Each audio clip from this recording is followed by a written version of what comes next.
दोस्तों, कैसे हैं आप सब। मैं आपका अपना जीके सर आज मैं फिर से लेके आ गया हूँ आज का इतिहास हमेशा की तरह। आज हम बात करेंगे आज के दिन की इतिहास घटनाओं के बारे में। आज के दिन हुई प्रमुख घटनाओं के बारे में हम बात करेंगे। अगर आप लोगों ने अभी तक इस चैनल को सब्सक्राइब नहीं किया है, आपसे अनुरोध है आप हमारे चैनल को सब्सक्राइब कीजिए, अपने दोस्तों के साथ शेयर कीजिए। चलिए बिना किसी देरी के हम क्लास को शुरू करते हैं, आगे बढ़ते हैं। बात करते हैं 24 अक्टूबर के दिन की ऐतिहासिक घटनाओं के बारे में कि आज के दिन क्या क्या घटनाएं हुई हैं। बात करें तो 1577 में चौथे सिख गुरु रामदास ने अमृतसर शहर की स्थापना की थी। किसकी? अमृतसर शहर की स्थापना किया था उन्होंने, और शहर का नाम तालाब अमृत सरोवर के नाम पर रखा गया था। किसके नाम पर रखा गया था? तालाब अमृत सरोवर के नाम पर रखा गया था। एक तालाब है जिसका नाम है अमृत सरोवर, उसके नाम पे अमृतसर रखा गया इसका नाम।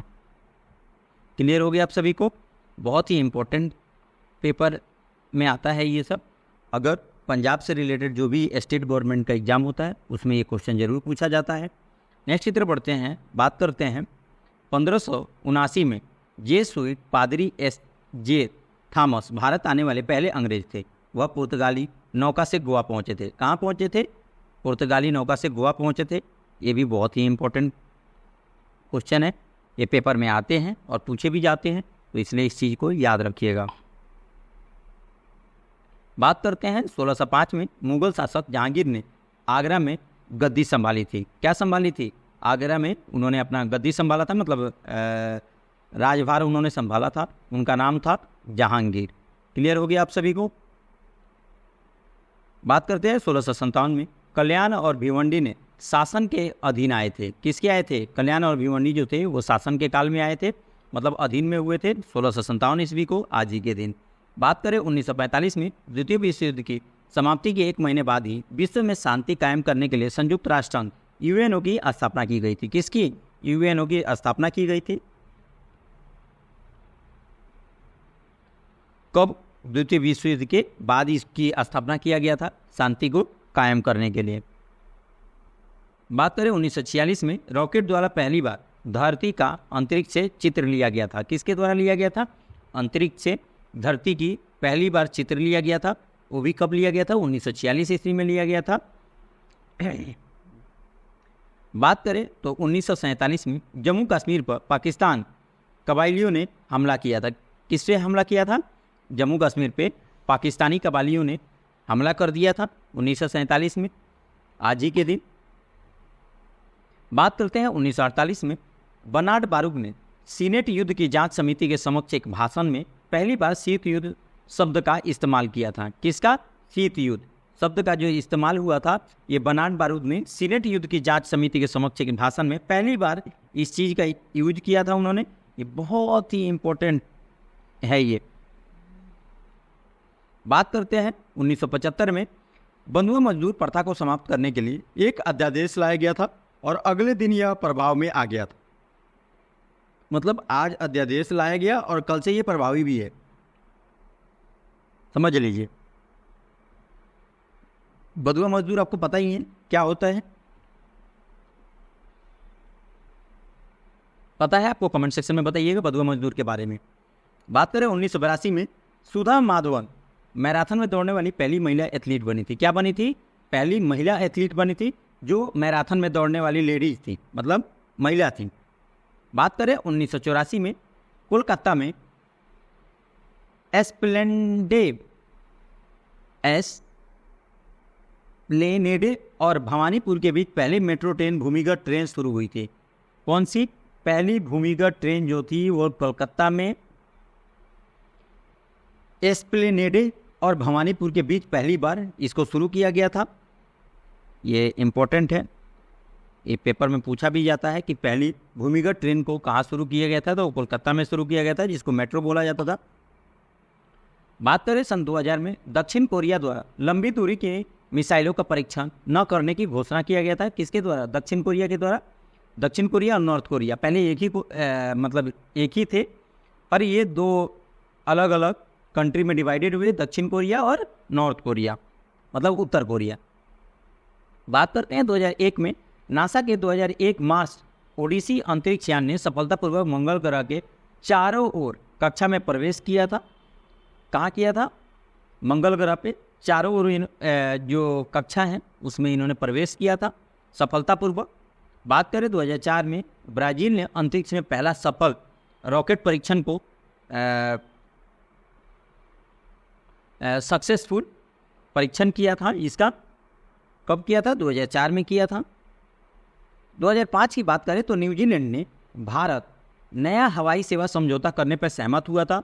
न्यूजीलैंड और भारत ये दोनों जो थे ये नए हवाई सेवा समझौता पे सहमत हुए थे। देखिए यहाँ पे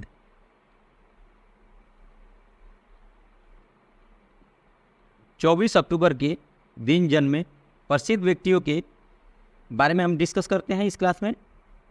24 अक्टूबर के दिन की तो बात करें 1974 में अनुराग ठाकुर जाने माने भारतीय राजनीतिज्ञ और भारतीय जनता पार्टी के नेता में से एक हैं।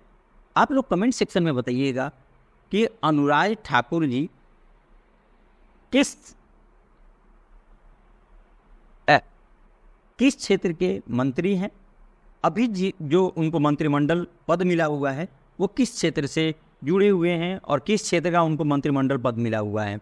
आप लोग कमेंट सेक्शन में बताइएगा। अभी उनके बारे में डिस्कस भी चल रहा था। अभी जो कुछ दिन पहले जंतर मंतर पे धरना चल रहा था उसमें भी अनुराग ठाकुर जी का हर जगह बात आ रही थी। तो आप लोग कमेंट सेक्शन में बताइएगा। जो भी करंट अफेयर से रिलेटेड बंदे हैं जो पढ़ते हैं करंट अफेयर पे ध्यान देते हैं उनको पता हुआ है। आप लोग कमेंट सेक्शन में बताइएगा। 1972 में मल्लिका शेरावत हिंदी फिल्म अभिनेत्री उनका जन्म हुआ था आज ही के दिन। बात करते हैं 1940 में कृष्ण स्वामी कस्तूरी रंगन भारत के प्रसिद्ध अंतरिक्ष वैज्ञानिक उनका जन्म हुआ था।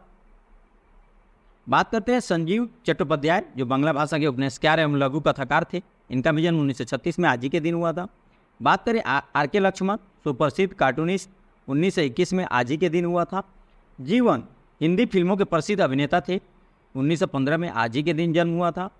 बात करें लक्ष्मी सहगल स्वतंत्रता सेनानी और समाज सेविका इनका भी जन्म 1914 में आज ही के दिन हुआ था। अशोक मेहता भारत के प्रसिद्ध राजनीतिज्ञों में से एक और समाजवादी नेता सांसद तथा विचारक इनका भी जन्म 1911 में आज ही के दिन हुआ था। बात करते हैं प्रेमनाथ डोगरा जी का जम्मू कश्मीर के एक नेता थे। 1884 में आज ही के दिन इनका जन्म हुआ था। बहादुर शाह जफर जी मुगल साम्राज्य के अंतिम बादशाह थे। इनका भी जन्म 1775 में आज ही के दिन हुआ था। बात करते हैं देखिए कितना बड़ा मिस्टेक हुआ है यहाँ पे 24 अक्टूबर कब का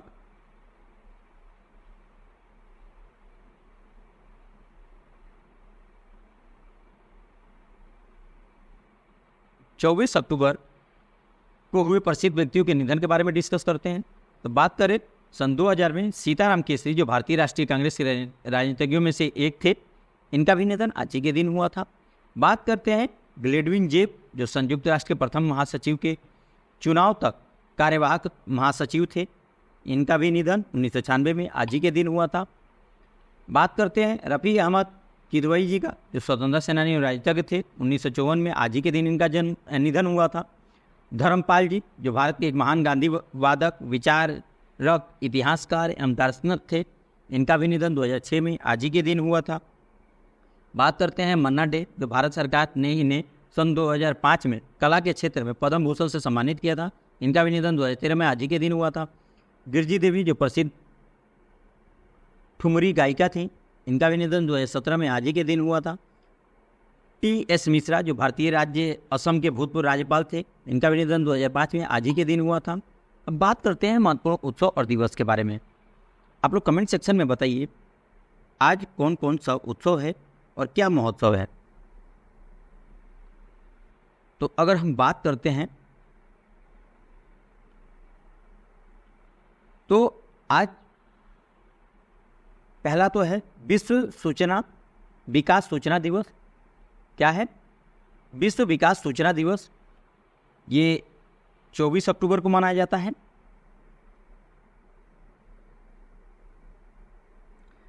दो 2024 में 2023 की अगर बात करते हैं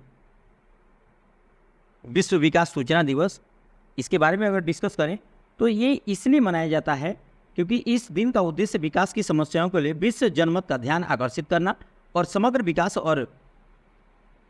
विकास के लिए उन्हें हल करने के लिए अंतर्राष्ट्रीय सहयोग को मजबूत करना है। विश्व विकास सूचना दिवस की स्थापना संयुक्त राष्ट्र महासभा द्वारा 1972 में संयुक्त राष्ट्र विकास के अवसर पर की गई थी। कब की गई थी? 1972 में। क्लियर हो गया? अवसर पर की गई थी। अब विश्व विकास सूचना दिवस का इतिहास की बात करें तो संयुक्त राष्ट्र महासभा ने 1972 में विकास समस्याओं के लिए दुनिया का ध्यान आकर्षित करने और उन्हें हल करने के लिए अंतर्राष्ट्रीय सहयोग को मजबूत करने की जरूरत के लिए विश्व विकास सूचना दिवस की शुरुआत की थी। असेंबली ने फैसला किया था कि दिन की तारीख संयुक्त राष्ट्र विकास 24 अक्टूबर के साथ मेल खाना चाहिए, जो 1970 में दूसरे संयुक्त राष्ट्र विकास दशक के लिए अंतर्राष्ट्रीय विकास रणनीति को अपनाने की तारीख हुई है।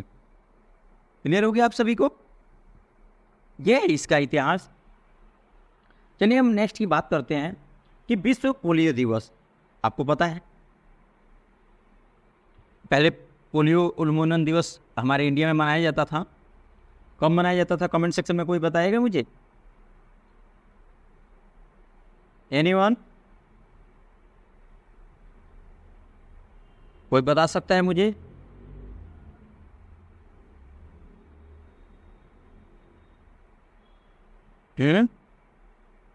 एनीवन?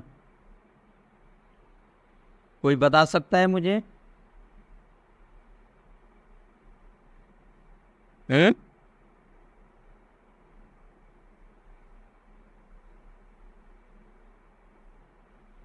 कोई भी बता सकता है? नहीं बता सकता? चलिए मैं आपको बताता हूँ। अगर हम बात करते हैं तो 24 अक्टूबर को जोनास साल का जन्म मनाने के लिए ये किया गया था।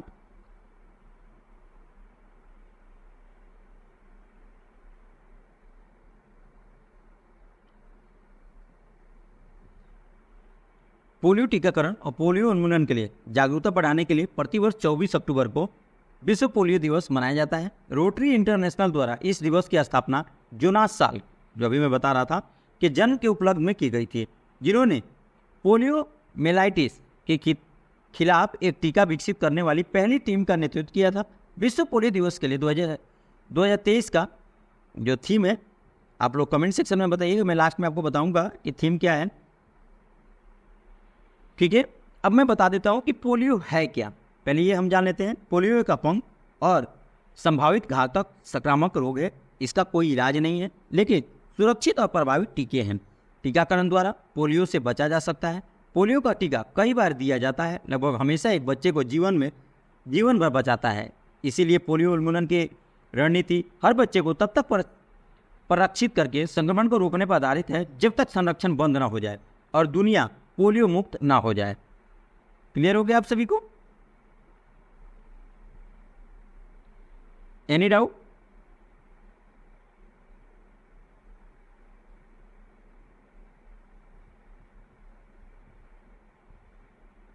आपको पता है कि भारत में जनवरी 2014 में पोलियो मुक्त घोषित किया गया था। कब किया गया था? 2014 में।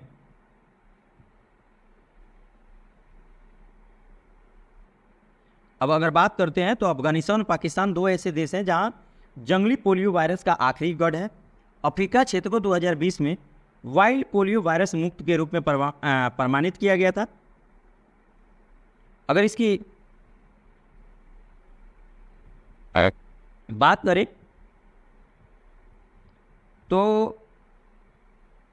ये क्या करता है, जो तंत्रिका तंत्र को प्रभावित करता है। जो बच्चे होते हैं अपंग और संभावित रूप से घातक बीमारी है जो तंत्रिका तंत्र को प्रभावित करता है। पोलियो विकलांगता का कारण बन सकता है और यह जीवन घातक बीमारी भी जो पोलियो वायरस के कारण होती है। इसके संचरण की बात करते हैं, वायरस एक व्यक्ति से दूसरे व्यक्ति में फैलता है और मुख्य रूप से मल, मौलिक मार्ग, दूषित पानी या भोजन के माध्यम से फैलता है। वायरस आंत में बढ़ता है और फिर तंत्रिका तंत्र पर आक्रमण करता है और पक्षाघात का कारण बन सकता है। लक्षण की बात करें तो वायरस सभी लोगों को बीमार नहीं करता। कुछ लोगों में यह बुखार, थकान, मतली, सिर दर्द, नाक बंद होना, गले में खराब, खांसी, दर्द, पीठ में अकड़न और हाथ पैरों में दर्द जैसी मामूली लक्षण दिखता है। बहुत कम मामलों में वायरस मांसपेशियों की कार्यप्रणाली को अस्थायी नुकसान का कारण बन सकता है। अगर सांस लेने के लिए इस्तेमाल होने वाली मांसपेशियों लकवाग्रस्त हो जाए तो मस्तिष्क में कोई संक्रमण हो या घातक भी साबित हो सकता है। टीके की बात करें तो बीमारी का कोई इलाज नहीं है, केवल टीकाकरण ही इसका इलाज है। पोलियो का टीका बच्चों के शरीर को पोलियो वायरस से लड़ने के लिए तैयार करने के लिए उनकी रक्षा करता है। 2 प्रकार के टीके होते हैं जो पोलियो को रोक सकते हैं। पोलियो वायरस वैक्सीन IPV को निष्क्रिय कर देता है, जिसे मरीज की उम्र को आधार पर पैर या बाह में इंजेक्ट किया जाता है। इन्हें यूनिवर्सल इम्यूनाइजेशन प्रोग्राम UIP के तहत DPT, डिप्थीरिया, पर्टुसिस और टेटनस की तीसरी खुराक के साथ एक अतिरिक्त खुराक के रूप में भी पेश किया जाता है। Oral polio virus vaccine OPV जन्म के समय मौखिक रूप से दी जाती है, फिर प्राथमिक 3 खुराक 6, 10 और 14 सप्ताह में, एक बूस्टर खुराक 16 से 24 महीने की उम्र में दी जाती है। अगर भारत में पोलियो की बात करें तो देश में वाइल्ड पोलियो वायरस के कारण आखिरी मामला 13 जनवरी 2011 को पाया गया था। इसीलिए भारत को 2014 में WHO द्वारा पोलियो मुक्त प्रमाण प्राप्त हुआ। यह उपलब्धि सफल पल्स पोलियो अभियान द्वारा हासिल की गई थी, जिसमें सभी बच्चों को पोलियो ड्रॉप पिलाई गई थी। वायरस को भारत में आने से रोकने के लिए सरकार ने मार्च 2014 में भारत और Afghanistan, Nigeria, Pakistan, Ethiopia, Kenya, Somalia जैसे पोलियो प्रभावित देशों के लिए बीच यात्रा करने वालों के लिए ओरल पोलियो टीकाकरण अनिवार्य कर दिया। सीरिया और कैमरून में भी। क्लियर हो गया आप सभी को? बस आज के लिए इतना ही। अगर आपको हमारी क्लास अच्छी लगी है और आप सभी बच्चों को जिन्होंने अभी तक हमारे चैनल को सब्सक्राइब नहीं किया है, उनसे अनुरोध है आप हमारे चैनल को सब्सक्राइब कीजिए, अपने दोस्तों के साथ, अपने परिवारजनों के साथ शेयर कीजिए, उनको भी शिक्षित कीजिए, उनको अपडेटेड रखिए करंट अफेयर से, इतिहास के बारे में उनको बताइए। और आज आप सभी को दशहरे की हार्दिक शुभकामनाएं, क्योंकि आज दशहरा है। जिन्होंने अभी तक